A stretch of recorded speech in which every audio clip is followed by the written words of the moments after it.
নমস্কার কৃষ্ণপ্রেমী গুণী শ্রোতাজনেরা, আপনারা জেনে থাকবেন যে পৃথু মহারাজের সুন্দর চরিত্র ও আচরণে অত্যন্ত প্রসন্ন হয়ে ভগবান শ্রীবিষ্ণু তাকে বরদান করেছিলেন।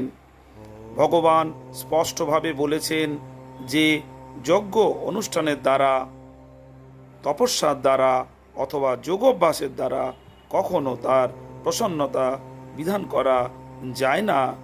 তিনি কেবল সৎ চরিত্র ও আচরণের দ্বারাই প্রসন্ন হন। কিন্তু মানুষ যতক্ষণ পর্যন্ত না ভগবানের শুদ্ধ ভক্ত হচ্ছে, ততক্ষণ পর্যন্ত এই সমস্ত গুণগুলি বিকশিত করা যায় না। যারা ভগবানের প্রতি অবিচলিতভাবে শুদ্ধ ভক্তিপরায়ণ, তারাই আত্মার সমস্ত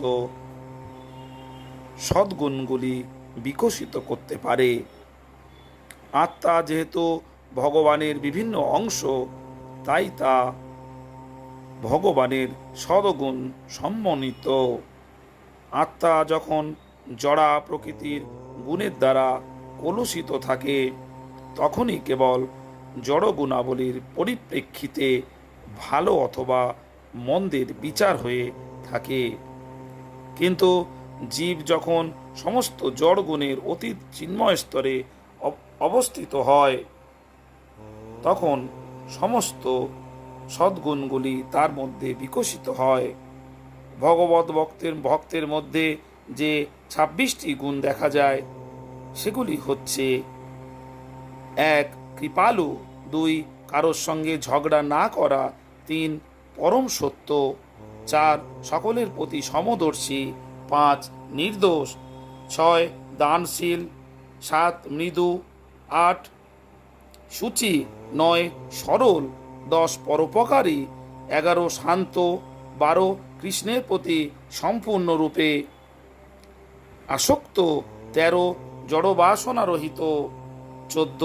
বিনীত, ১৫. স্থির, ১৬. সংযত, ১৭. মিতাহারী, ১৮. অপ্রমত্ত, ১৯. মানদ, ২০. অমানী, ২১. গম্ভীর, ২২. করুণাপূর্ণ, ২৩. বন্ধুভাবাপন্ন, ২৪. কবি, ২৫.